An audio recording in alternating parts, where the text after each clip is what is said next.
اور جو برطانیہ کے علاوہ امریکہ میں رہتے ہیں، امریکہ کی کسی بھی اسٹیٹ میں رہتے ہیں اور وہ چاہتے ہیں کہ غریبوں کے گھر راشن کی ترسیل ان کی جانب سے کی جائے، تو وہ راشن کی ترسیل صرف اور صرف 95 US ڈالر میں کی جا رہی ہے۔ آپ تمام دوستوں کو ہم یہ پیغام دیتے ہیں کہ آپ کے سامنے اسکرین پر جو ٹیلی فون نمبرز موجود ہیں، یعنی ہمارے اسٹوڈیوز کے لائیو ٹیلی فون نمبرز آپ کے سامنے ہیں، آپ دنیا کے جس ملک میں بھی ہیں آپ ہمیں اپنے پسندیدہ نمبر سے فون کیجئے اور چند ہی لمحوں کے بعد ہم اور آپ محو گفتگو ہوں گے۔ آپ چاہیں تو احساس کی بینک ڈیٹیلز کے ناطے آپ وہاں لاگ ان کر سکتے ہیں، احساس کے ویب ایڈریس پر آپ جا سکتے ہیں، اور ناظرین ہماری ڈونیشن ہاٹ لائنز کے نمبر کھلے ہوئے ہیں، آپ چاہیں تو ڈونیشن ہاٹ لائن پر بھی فون کر سکتے ہیں۔ اور آپ یہ نہ سوچئے گا کہ آپ ڈونیشن ہاٹ لائن پر فون کریں گے وہ کیا پوچھیں گے، آپ کیا بتائیں گے، وہ کیا معلوم کریں گے، ایسا کچھ بھی نہیں ہے۔ آپ صرف یہ کام کریں، آپ ڈونیشن ہاٹ لائن پر فون کیجئے، ایک لمحے کے بعد کنٹرولر آپ سے رابطے میں ہوگا اور وہ چند ہی لمحوں میں آپ کو پورا پروسیس سمجھا دے گا کہ آپ کی رقم، آپ کا بھیجا ہوا عطیہ کس طرح غربا تک پہنچایا جائے گا۔ ناظرین، مانو نہ مانو جانے جہاں اختیار ہے، مانو نہ مانو جانے جہاں اختیار ہے، ہم نیک و بد حضور کو سمجھائے جاتے ہیں۔ ہم نے جو مقدمہ تھا آپ تک پہنچا دیا ناظرین، اب آپ جو بہتر جانتے ہیں وہ کیجئے۔ علامہ صاحب، میں چاہتا یہ ہوں کہ علامہ احمد سعید نورانی صاحب سے گفتگو یہاں سے شروع کی جائے کہ انسانوں کی مدد کا جو سلیقہ ہے وہ ہونا کیا چاہیے، ہمارا دین، مذہب، شریعت کا حکم کیا ہے؟ بسم اللہ الرحمن الرحیم۔ جی دیکھیے، نبی پاک صلی اللہ علیہ وسلم پر دین متین کو نازل کر کے اللہ تبارک و تعالیٰ نے اس میں زندگی کے ہر پہلو کو اجاگر کر دیا، اور اسی میں اللہ تبارک و تعالیٰ نے یہ بتا دیا کہ انسانوں کی مدد کا سلیقہ کیا ہونا چاہیے اور انسانوں کی مدد کا طریقہ کیا ہونا چاہیے۔ اب دیکھیے، نبی پاک صلی اللہ علیہ وسلم کی آمد باسعادت سے پہلے اس کائنات میں ظلم و ستم کا بازار اس انداز میں گرم تھا کہ بیٹا اپنے باپ کا نہیں تھا اور باپ اپنے بیٹے کا نہیں تھا، اور کوئی رشتہ دار، کوئی عزیز و اقارب، کوئی ہمسائیگی، کوئی خاندان، کوئی برادری، کسی تعلق کی کوئی بنیاد ہی نہیں تھی۔ الغرض کہ ہر انسان صرف اپنے ذاتی مفاد میں تھا، صرف اپنی ذاتی خواہش میں تھا، صرف اپنے ذاتی لالچ میں تھا۔ ہر شخص کو یہ فائدہ نظر آتا تھا کہ میرا اس میں فائدہ ہوگا، تو اس کے بدلے میں وہ اپنے ماں باپ پر ظلم و ستم کرنے سے بھی نہیں چوکتا تھا، اور اگر اس کو مفاد نظر آتا تو وہ اپنی بیٹی کو زندہ درگور کرنے سے بھی نہیں چوکتا تھا، اور اگر اس کو مفاد نظر آتا تو وہ چوری کرتا اور بڑے فخر سے لوگوں کے سامنے یہ بات شیئر کرتا تھا کہ میں نے چوری کی ہے اور میں نے ڈاکہ ڈالا ہے، میں نے فلاں پر ظلم کیا ہے، میں نے فلاں کا حق غصب کیا ہے۔ لیکن پھر اللہ تبارک و تعالیٰ کو انسانیت پر، اور پھر اللہ تبارک و تعالیٰ کو انسانیت کے دستور انداز پر یہ کرم ہوا، یہ شفقت ہوئی، یہ مہربانی ہوئی کہ اللہ تبارک و تعالیٰ نے نبی پاک صلی اللہ علیہ وسلم کو مبعوث فرمایا، اور سرکار مدینہ صلی اللہ علیہ وسلم جب تشریف لائے تو پھر انسانیت کو پتہ چلا کہ باپ اللہ تبارک و تعالیٰ کی بہت بڑی عطا ہے۔ پھر انسانیت کو علم میں آئی یہ بات کہ والدہ اس کی قدموں کے نیچے اللہ رب العالمین نے جنت کو رکھا ہے، اور پھر انسانیت کے علم میں یہ بات آئی کہ اللہ تبارک و تعالیٰ نے بیٹی کو رحمت بنا کے بھیجا ہے، اور پھر انسانیت کے علم میں یہ بات آئی کہ اللہ تبارک و تعالیٰ نے نبی پاک صلی اللہ علیہ وسلم کے دین کو ہمارے کامیابی کا ذریعہ سمجھا ہے، دین کو ہماری کامیابی کا اور نجات کا ذریعہ بنایا ہے۔ پھر نبی پاک صلی اللہ علیہ وسلم نے جی اپنے اسوہ حسنہ سے مختلف انداز میں ہر دور کے لوگوں کے لیے ایک پیغام دیا اور میسج دیا۔ اب دیکھیے، نبی پاک صلی اللہ علیہ وسلم کا اسوہ حسنہ آج حضور کے اس دنیا سے ظاہری پردہ فرمانے کے 1400 سال کے بعد بھی کارآمد ہے، اور یہ رہتی دنیا تک، حتیٰ کہ قیامت کی صبح تک آقا علیہ الصلوۃ والسلام کا اسوہ حسنہ جو ہے یہ خلقت کے لیے باعث نجات ہوگا۔ اس کے بعد آپ دیکھیے کہ کائنات میں ہزاروں، لاکھوں، کروڑوں ایسے لوگ آئے کہ جو سمجھتے تھے کہ کائنات کا سسٹم دنیا کا نظام ہمارے ہاتھوں میں ہے اور ہماری وجہ سے دنیا کا نظام چلتا ہے، لیکن اللہ رب العالمین نے یہ نظام بھی دکھا دیا کہ وہ لوگ دنیا سے نکل گئے، وہ دنیا سے چلے گئے اور چند سالوں کے بعد دنیا سے ان کا نام و نشان مٹ گیا، لیکن نبی پاک صلی اللہ علیہ وسلم کا بتایا ہوا دستور، آقا علیہ الصلوۃ والسلام کی تعلیم کردہ احادیث ہمارے اندر آج بھی موجود ہیں، اور آقا علیہ السلام کا اسوہ حسنہ ہمارے اندر آج بھی موجود ہے، حتیٰ کہ آقا علیہ الصلوۃ والسلام کی احادیث کو ہم تک پہنچانے والے اصحاب جو تھے، پہنچانے والی شخصیات جو تھیں،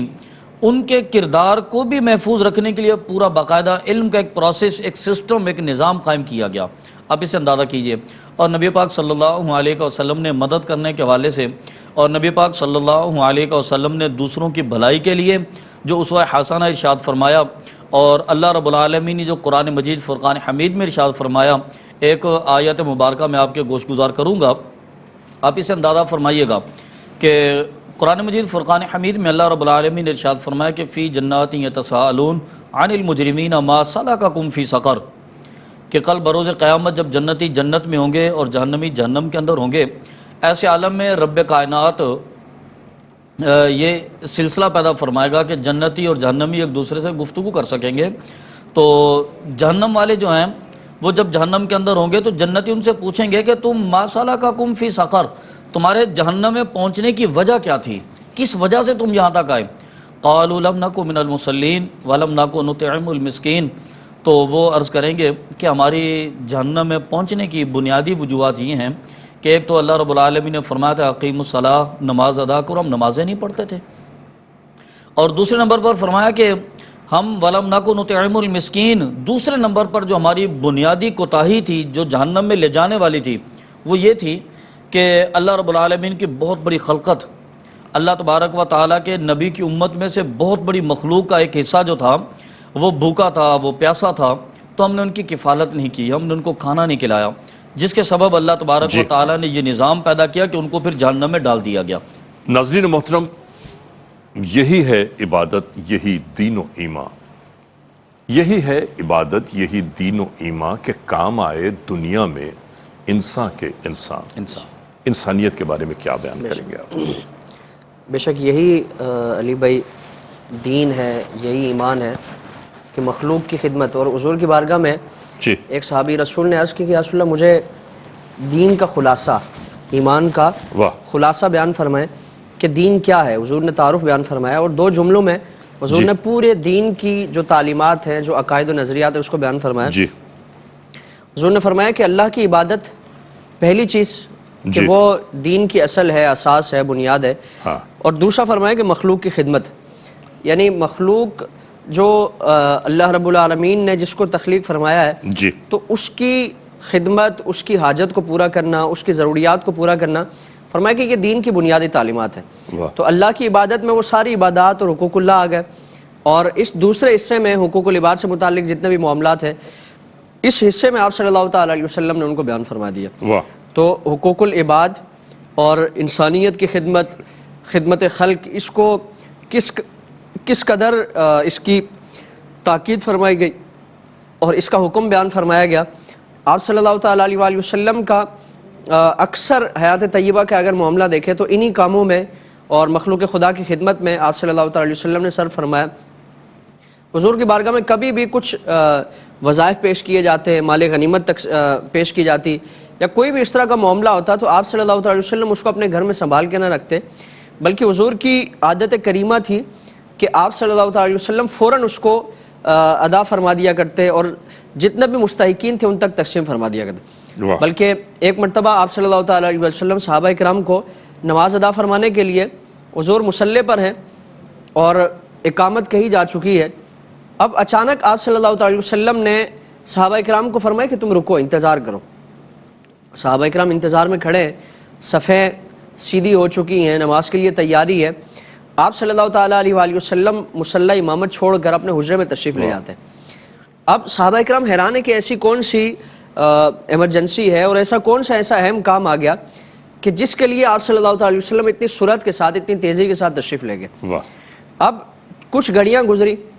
آپ صلی اللہ تعالیٰ علیہ وآلہ وسلم واپس تشریف لائے، تو صحابہ نے عرض کیا رسول اللہ آپ کا ہر کام حکمت والا ہوتا ہے اور اس کی یقیناً کوئی نہ کوئی مصلحت ضرور ہوتی ہے، حکمت ہوتی ہے. یہ جو آپ صلی اللہ تعالیٰ علیہ وآلہ وسلم ہمیں انتظار کا حکم فرما کر تشریف لے گئے، وجہ کیا ہے؟ جی تو حضور نے فرمایا کہ میں جب نماز پڑھانے کے لیے میں نماز کا آغاز کرنے والا تھا تو میرے ذہن میں آیا اور مجھے یاد آیا کہ گھر میں کچھ دراہم پڑے ہیں، کچھ دینار پڑے ہیں کہ وہ کسی کے لیے بیت المال میں سے کچھ حصہ پڑا ہوا ہے. جی واہ واہ. اور میں نے یہ پسند نہ کیا اور میں نے اس چیز کو نہ چاہا کہ میں نماز پڑھتا رہوں، وہ دراہم گھر میں رہیں اور جو مستحق ہے، جو غریب ہے، جو فقیر ہے، وہ اس کے انتظار میں رہیں. میں اپنے حجرے میں گیا اور عائشہ سے فرمایا کہ عائشہ جاؤ، کوئی بھی غریب اور مستحق آئے، مسکین آئے تو فلاں جگہ پر کچھ دراہم رکھے ہوئے ہیں، تم اس کی مدد کر دینا. ٹھیک ہے. یعنی یہ ایسا اہم کام ہے کہ جس کو آپ صلی اللہ علیہ وسلم جس کے لیے نماز کو مؤخر فرما دیتے ہیں، پہلے جا کر یہ کام کیا، پھر آ کر آپ صلی اللہ علیہ وسلم نے صحابہ اکرام کو نماز ادا فرمائی. یعنی ناظرین محترم، نیکی کے مدارج کا اندازہ ضرور کرنا چاہیے کہ نیکی کیا ہے، نیکی کا حکم کس نے دیا، نیکی میں ہماری اپنی زندگی، اپنی ذات کے لیے فوائد کیا ہیں. دوستو، اس زندگی کا کیا کہنا ہے کہ جس زندگی میں انسان بے بہا دولت کے حصول کی خاطر دوڑتا رہے، بھاگتا رہے اور جتنی طاقت سے دوڑ سکتا ہو دوڑتا رہے، ہیرے جواہرات زر و دولت جمع کرتا رہے، اس کو شاید اس بات کا گمان کبھی نہیں ہوتا کہ جو آنکھ اس دنیا میں کھلی ہے اس آنکھ کو ایک نہ ایک دن بند ضرور ہونا ہوگا اور ہر ایک کو جانا ہوگا اپنے رب کی جانب لوٹ کر. ناظرین، اپنے دامن میں ہم کیا سوغات لے کر جائیں گے روز محشر؟ آقائے دو جہاں سرکار دو عالم صلی اللہ علیہ وآلہ وسلم کے حضور رب کائنات کے دربار میں، ان کی عدالت میں. بس یہ سوچنا ہماری اور آپ کی ذمہ داری بنتی ہے. میں اس لمحے محمد شہریار نقشبندی سے آپ کے لیے پیش کروا رہا ہوں ایک ہدیہ نعت بحضور سرور کونین صلی اللہ علیہ وآلہ وسلم. ان کا منگتا ہوں جو منگتا نہیں ہونے دیتے، ان کا منگتا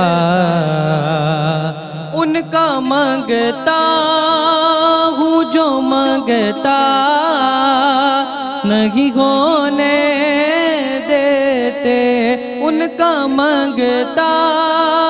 ہوں جو منگتا نہیں ہونے دیتے.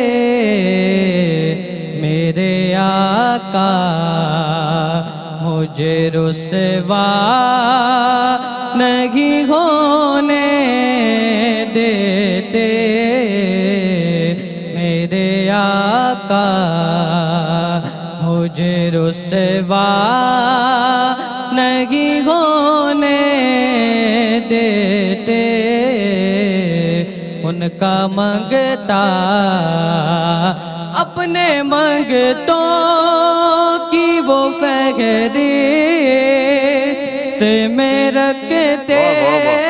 ہیں مجھے، اپنے منگتوں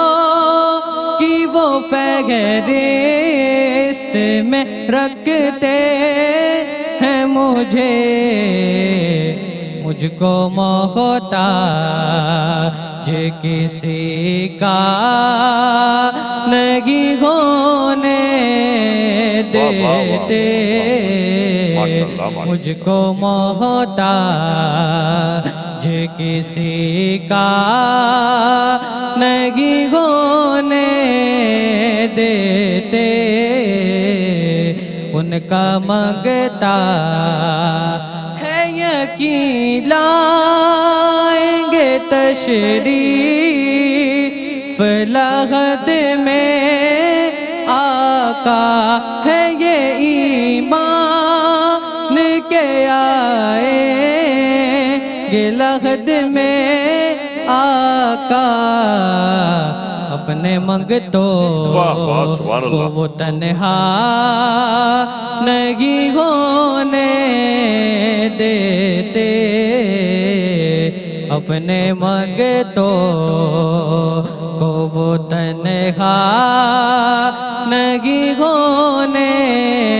دیتے، ان کا منگتا میرے گھر عیب کی کرتے ہیں وہ پردہ پوشی،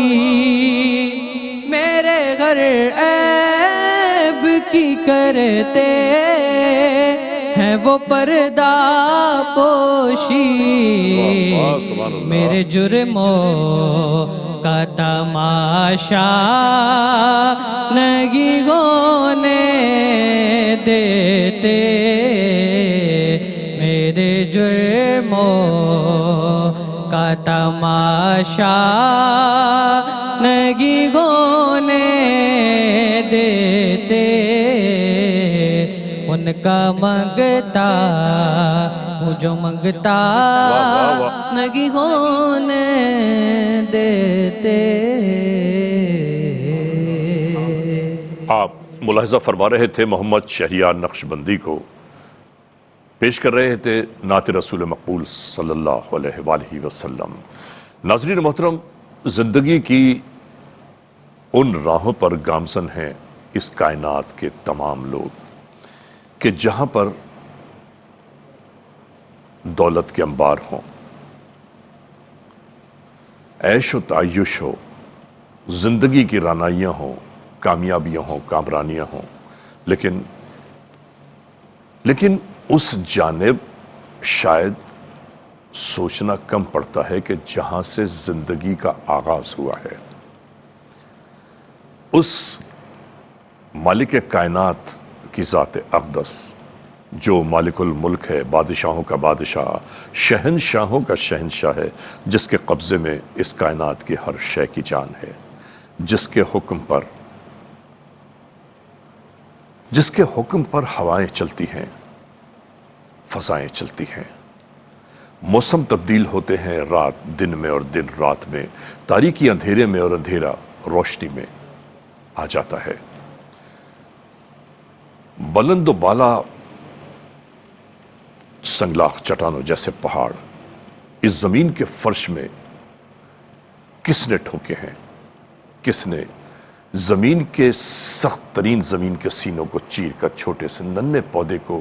یہ طاقت دی کہ وہ آشکار ہو؟ ناظرین، وہی ذات باری تعالیٰ ہے۔ کہتے ہیں نا کہ وہ سجدہ جسے تو گراں سمجھتا ہے، وہ ایک سجدہ جسے تو گراں سمجھتا ہے، ہزار سجدوں سے دیتا ہے آدمی کو نجات۔ نجات کیا ہے؟ آپ بتائیے حضرت۔ بسم اللہ الرحمن الرحیم۔ علی بھائی، اس زندگی میں جہاں اللہ تعالیٰ نے انسان کی زندگی میں اور انسان کے اس سفر میں نیک اور بد دنیاوی سفر میں نیکی اور بدی دونوں کا سلسلہ فرمایا جی، اور اللہ تعالیٰ نے انسان کو پابند نہیں فرمایا کہ یہ راستہ اختیار کرنا ہے، یہ راستہ اختیار کرنا ہے۔ تقدیر یہی ہے کہ اللہ تعالیٰ نے اس کے سامنے یہ ساری چیزیں رکھ دی ہیں، فَأَلْهَمَهَا فُجُورَهَا وَتَقْوَاهَا، کہ اس کو الہام کر دیا، اس کے دل میں یہ خیال ڈال دیا کہ یہ گناہ ہے، یہ راستہ نیکی کا ہے۔ اب وہ اس میں سے اگر نیکی کا راستہ چنتا ہے، تقوی کا راستہ چنتا ہے، پرہیزگاری کا راستہ چنتا ہے، تو دنیا میں بھی اللہ تعالیٰ اسے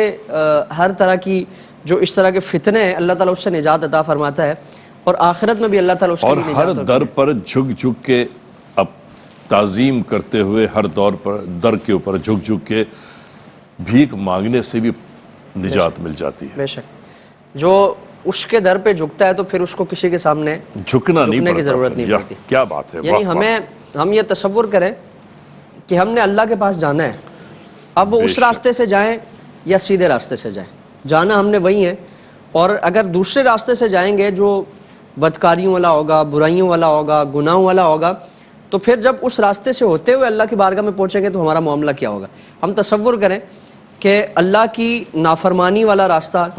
بدکاری والا، گناہوں والا، اللہ کے باغیوں والا راستہ چن کے ہم جائیں گے تو فرمایا کہ وہ انہی کے ساتھ شمار کیا جائے گا۔ انہی کے ساتھ انہی کے صف میں کھڑا کیا جائے گا جو اللہ کے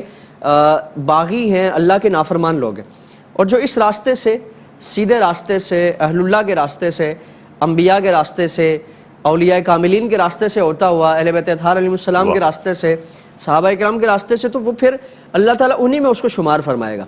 یعنی حضور صلی اللہ تعالیٰ علیہ وآلہ وسلم نے بھی فرمایا کہ دنیا میں جو جس کے ساتھ مشابہت اختیار کرتا ہے، جو جس کا طور طریقہ اختیار کرتا ہے، تو اللہ تعالیٰ اسی کے ساتھ اس کا حشر فرمائے گا۔ اور ان کا طور طریقہ کیا ہے، ان کا راستہ کیا ہے کہ ہم آپ صلی اللہ علیہ وسلم کی آیت طیبہ کے حوالے سے ابھی ہم نے بات کی، اہل بیت اطہار علیہ السلام کے حوالے سے، صحابہ کرام کے حوالے سے، ہم نے ان کی زندگی کے جو روشن گوشے ہیں ہم نے اس کو بیان کیا کہ وہ اپنی حیات طیبہ انہوں نے کس کیفیت میں گزاری۔ صرف اپنی ذات تک وہ مگن نہیں رہے، اپنی ذات تک محدود نہیں رہے، بلکہ اپنی ذات کا جو نفع تھا، ہماری ذات سے کسی کو اگر نفع پہنچ سکتا ہے تو ان کی ذات سے جس کو نفع پہنچ سکتا تھا اور جس حد تک پہنچ سکتا تھا انہوں نے اس کو اپنایا۔ اور آپ صلی اللہ علیہ وسلم کی وہ حدیث بھی ہے کہ خیر الناس من ينفع الناس، کہ تم میں سے بہتر وہ ہے جو لوگوں کے لیے بہتر ہو، تم میں سے بہتر وہ ہے جو لوگوں کے لیے نفع کا باعث ہو۔ بے شک تو ہم تصور کریں کہ ہمارے ہاں تو یہ معیارات ہیں کہ جس کے پاس بینک بیلنس ہے، گاڑی ہے، بڑا بنگلہ ہے، تو وہ شاید معاشرے کا بڑا شخص ہے، بہتر شخص ہے، لیکن حضور فرما رہے ہیں کہ جو معاشرے کے لیے بہتر ہے وہی سب سے بہتر ہے۔ تو ہم معاشرے کے لیے کس قدر بہتر ہیں، اپنے بہن بھائیوں کے لیے کس قدر بہتر ہیں، اپنے مسلمان بھائیوں کے لیے، انسانیت کے لیے ہم کس قدر بہتر ہیں، اور ہمارا کون سا ایسا عمل ہے جو انسانیت کی بہتری کے لیے ہو۔ ناظرین محترم، ماہ رمضان المبارک کے درمیان ہم آپ موجود ہیں۔ ماہ رمضان المبارک ماہ سیام، اور اس ماہ سیام کی بابرکت ساعتیں، بابرکت رحمتیں، پروردگار عالم کا حکم، پروردگار عالم کا کہنا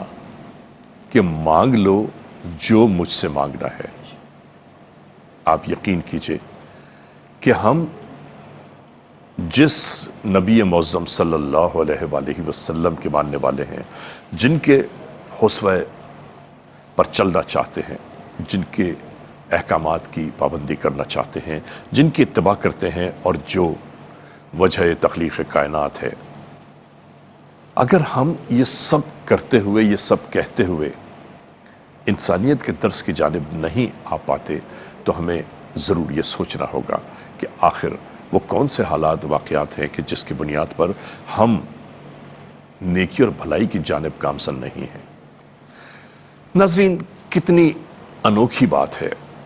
کہ جس نے اس کائنات میں ہمیں پیدا کیا، ہم اپنی زندگیوں کو تحفظ فراہم کرنے کی خاطر کشمکش میں لگے ہیں، اس کشمکش جہان میں لگے ہیں، اس کشمکش روزگار میں لگے ہوئے ہیں، لیکن شاید ہماری سمجھ میں ایک بات نہیں آتی کہ کوئی کتنی دولت جمع کر لے، کتنی طاقت جمع کر لے، کتنی شہرت جمع کر لے، کتنے زر و جواہر جمع کر لے، کتنی دوڑ میں تیز دوڑتا رہے، ہر دوڑ قبر کے دہانے پر آ کر ختم ہو جاتی ہے، اور وہی ہر ایک کا مسکن آخر ہے۔ اور میں تو یہ کہتا ہوں کہ مسکن آخر تک اپنوں کے کاندھوں پر پہنچ جائے انسان اور اسے زمین نصیب ہو جائے، یہ بھی ایک بڑی سعادت ہے۔ نیکی اور بھلائی کے کاموں کو ضرور اس لیے ملحوظ خاطر رکھیے کہ روز محشر ہمیں جواب یہی دینا ہوگا کہ ہم نے دنیا میں کیا عمل اور کیا کردار پیش کیے۔ ناظرین یاد رکھیے، دنیا ایک تماشا گھر نہیں ہے، تماشا نہیں ہے دنیا، بلکہ مکمل احتساب گھر ہے کہ جہاں پر ایک ایک لمحے کا احتساب ہو رہا ہے۔ احتساب آج ہو رہا ہے، امتحان گاہ میں ہم بیٹھے ہیں، امتحان آج ہو رہا ہے، اور اس کا نتیجہ برآمد ہوگا روز محشر۔ جی، نبی پاک صلی اللہ علیہ وسلم پر نازل ہونے والے قرآن پاک میں اللہ رب العالمین نے ارشاد فرمایا کہ اِنَّ رحمتی واسعت کل شیء، کہ میری رحمت ہر چیز سے زیادہ وسیع ہے۔ اور شے کی تعریف کرتے ہوئے شرح عقائد کے اندر ذکر کیا، فرمایا کہ ما سوی اللہ تعالی ہر چیز، ہر شے میں داخل ہے۔ یہ ساتوں آسمان کی وسعتیں، یہ زمین، یہ پہاڑ، یہ دریا، یہ سمندر، ہر چیز جو ہے اسے شے کا لفظ استعمال کیا گیا۔ اللہ رب العالمین کی ذات کے علاوہ ہر چیز جو ہے وہ شے ہے، اور اللہ رب العالمین کی رحمت اس سے زیادہ وسیع ہے، اللہ کی رحمت اس سے زیادہ بڑی ہے۔ گویا کہ انسان تصور کرے کہ یہ آسمان اتنا وسیع ہے، اتنا بڑا ہے، لیکن اللہ کی رحمت اس سے بھی زیادہ بڑی ہے، اور یہ سمندر اتنا بڑا ہے، اللہ رب العالمین کی رحمت اس سے بھی زیادہ بڑی ہے۔ اللہ رب العالمین نے اپنی رحمت کو اتنا بڑا بنایا، اور پھر انسان کو یہ میسج دیا، انسان کو یہ پیغام دیا کہ تو میری بارگاہ سے اگر رحمت حاصل کرنا چاہتا ہے، تو میری بارگاہ میں اگر کامیاب ہونا چاہتا ہے، تو اللہ تبارک و تعالیٰ نے اس کو مواقع عطا کیے، بار بار مواقع عطا کیے۔ الغرض کہ ایک نماز جو اللہ نے ہم پر فرض کی ہے، اس کو اگر ہم اپنی کامیابی کا ذریعہ بنانا چاہیں تو اللہ تبارک و تعالیٰ نے اس میں بھی مواقع عطا کیے کہ دیکھیں نماز پڑھنا ہماری ذمہ داری ہے، اگر ہم ادا کریں گے اللہ کی بارگاہ سے اجر ملے گا، اگر ہم ادا نہیں کریں گے تو اللہ رب العالمین کی بارگاہ سے ہمیں سزا ملے گی، جس کا جواب تو ہمیں دینا ہے، اللہ کی بارگاہ میں جواب دینا ہوگا۔ اور کل بروز قیامت جناب سب سے پہلا سوال عبادات میں نماز کے متعلق ہوگا، وہ ہمیں اللہ کی بارگاہ میں بتانا پڑے گا۔ لیکن اس کے لیے بھی دیکھیں اللہ تبارک و تعالیٰ نے آپ کو کتنے فوائد عطا کیے۔ فرمایا کہ جب بندہ وضو کرے گا تو وضو کرنے سے اللہ تبارک و تعالیٰ اس کے جسم کے اعضاء کے گناہوں کو مٹا دے گا۔ پھر جب بندہ مسجد کی طرف روانہ ہوگا باجماعت نماز ادا کرنے کے لیے، اور کمال کی بات ہے کہ ایک قدم چل کے جب آپ مسجد کی طرف نکلے تو ایک قدم کے بدلے میں اللہ تبارک و تعالیٰ جو نیکی عطا فرمائے گا اس کا یہ ہوگا کہ فرمایا کہ ایک قدم کے بدلے میں اللہ ایک نیکی عطا فرمائے گا، ایک درجہ بلند فرمائے گا، اور ایک اللہ تبارک و تعالیٰ اس کے گناہ کو مٹا دے گا۔ حالانکہ انسان تو اپنی ذمہ داری ادا کرنے جا رہا ہے، انسان تو فرض پورا کرنے جا رہا ہے، لیکن اللہ تبارک و تعالیٰ نے سسٹم ایسا بنا دیا کہ انسان کو اللہ تعالیٰ اپنی رحمت سے فوائد عطا فرما رہا ہے۔ اسی طرح رمضان المبارک اور اس کا مخصوص عبادات اور اس مبارک مہینے میں لوگوں کے ساتھ کی ہوئی بھلائی، اسے بھی اللہ تبارک و تعالیٰ انسان کی کامیابی، بخشش اور مغفرت کا ذریعہ بناتا ہے۔ جیسا کہ نبی پاک صلی اللہ علیہ وسلم کی حدیث پاک ہے، احادیث کی کتابوں میں اکثر مقامات پر اس روایت کو روزے کے بیان کے اندر بیان کیا گیا۔ نبی پاک صلی اللہ علیہ وسلم نے ارشاد فرمایا کہ من افطر الناس علی مسقۃ لبن، کہ جس نے کسی کا روزہ افطار کروایا تو اللہ تبارک و تعالیٰ اس کو اتنا ہی اجر عطا فرمائے گا کہ جتنا اجر اللہ تبارک و تعالیٰ روزہ رکھنے والے کو عطا فرماتا ہے۔ تو صحابہ کرام نے آقا علیہ الصلوۃ والسلام کی بارگاہ سے سوال کر لیا، اور سوال کرنے کی وجہ بھی آپ دیکھیے، صحابہ کرام کا عقیدہ تھا، ان کا یہ یقین تھا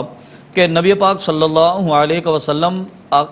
دین کے ہر معاملے میں، اور نبی پاک صلی اللہ علیہ وسلم اللہ تبارک و تعالیٰ کی نازل کردہ ہر عبادت کے بارے میں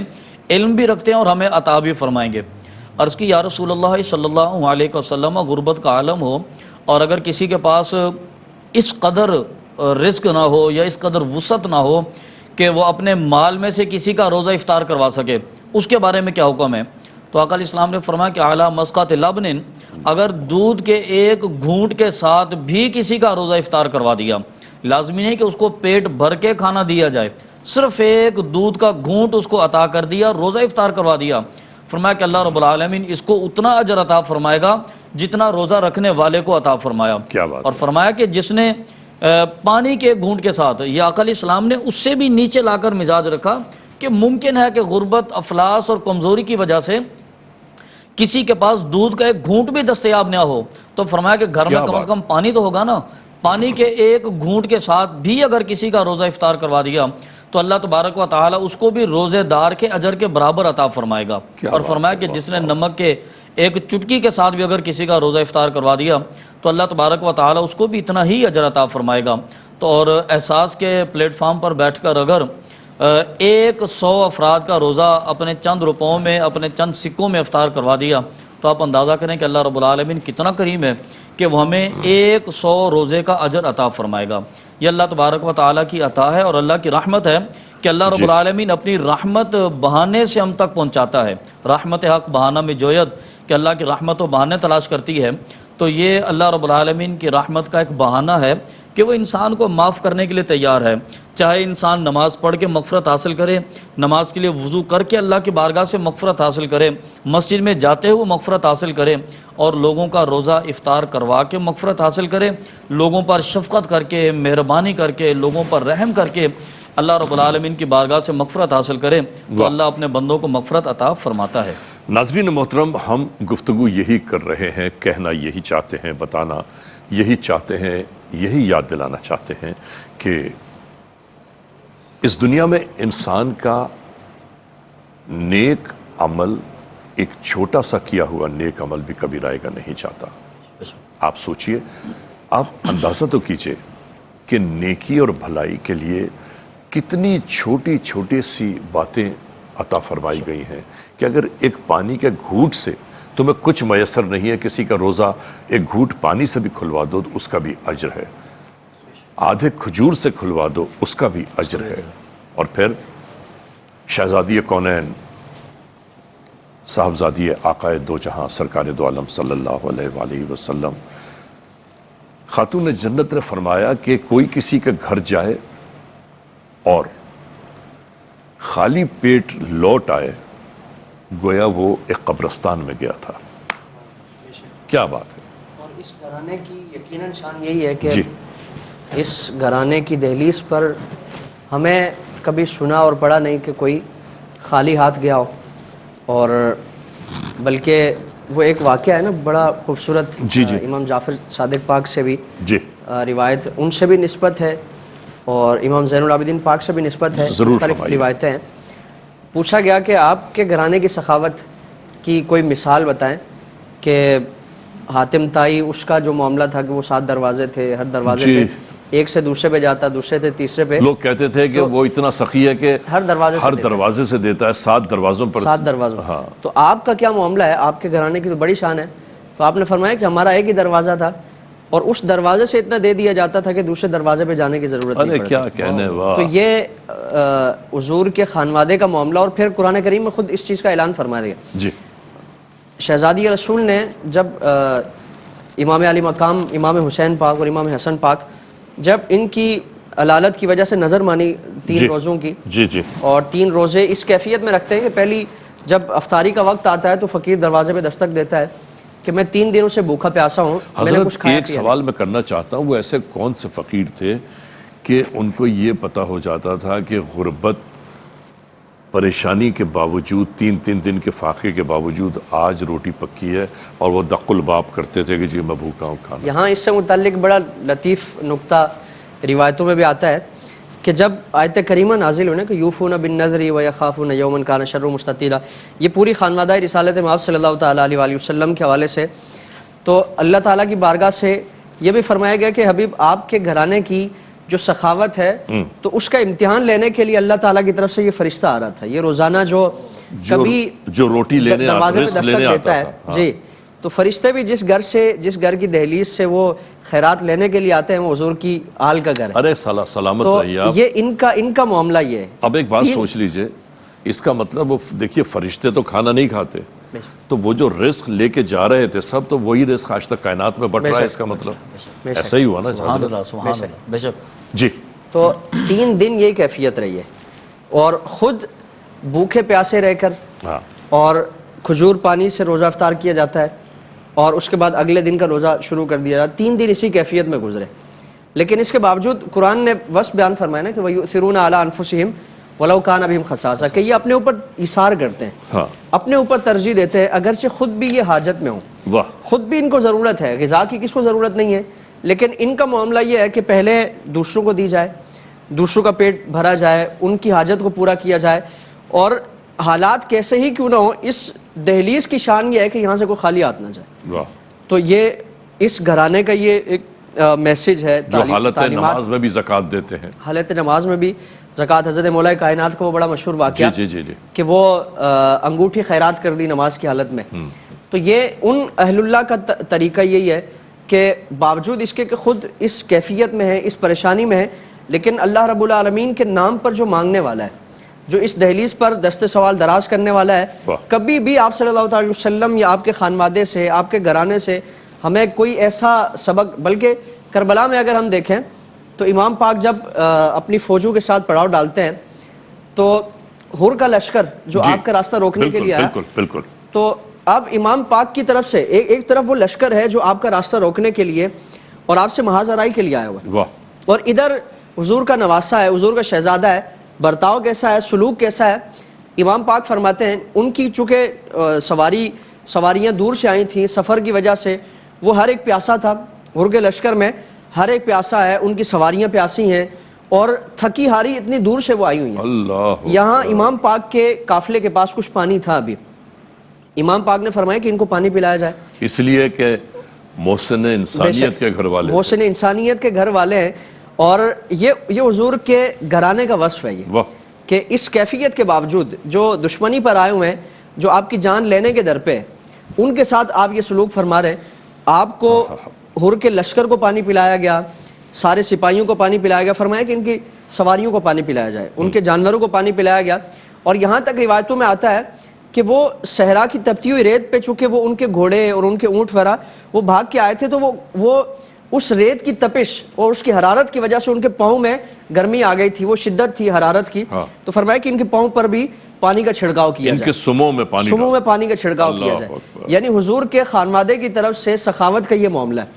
کہ اپنے ان دشمنوں کے ساتھ جو جان لینے کے لیے آئے ہوئے ہیں، جو راستہ روکنے کے لیے آئے ہوئے ہیں، جو خون کے پیاسے ہیں، جن کا ٹارگٹ یہی ہے کہ امام پاک کو معاذ اللہ شہید کرنا ہے اور ان کے راستے کو روکنا ہے، ان کی طرف سے یہ معاملہ کیا جاتا ہے۔ تو جو ان کے نام لیوا ہوں گے، خانوادہ رسالت کی ان پر نوازشیں کتنی ہوں گی، یہ تو ان کے لیے معاملہ ہے نا۔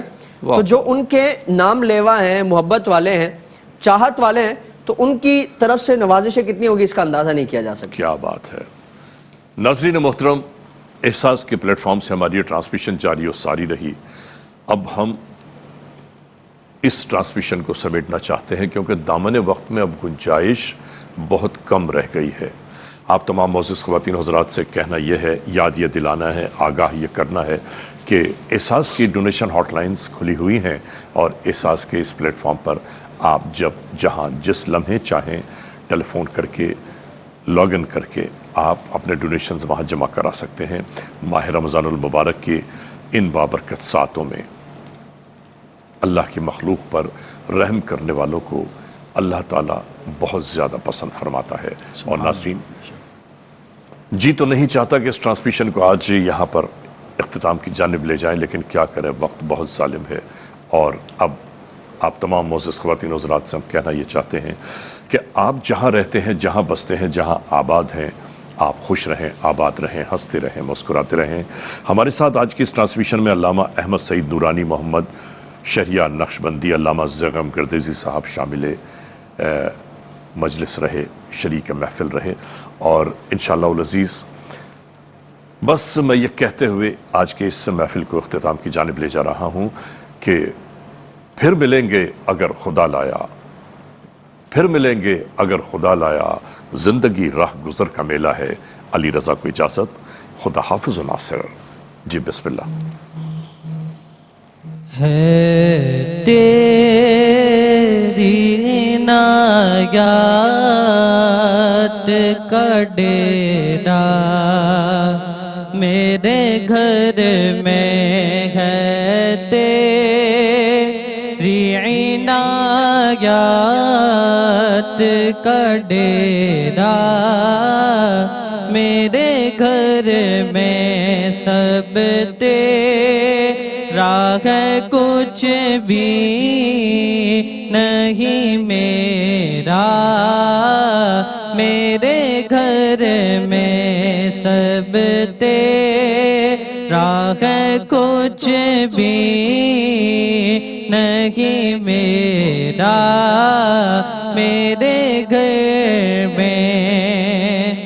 انداز میرے گھر کے تو کچھ اور ہی ہوں گے، انداز میرے گھر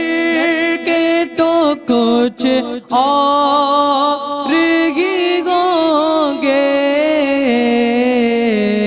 جس وقت گا تیرا میرے گھر میں جس وقت قدم آئے گا تیرا میرے گھر میں دروازے پہ لکھا ہے تیرا اس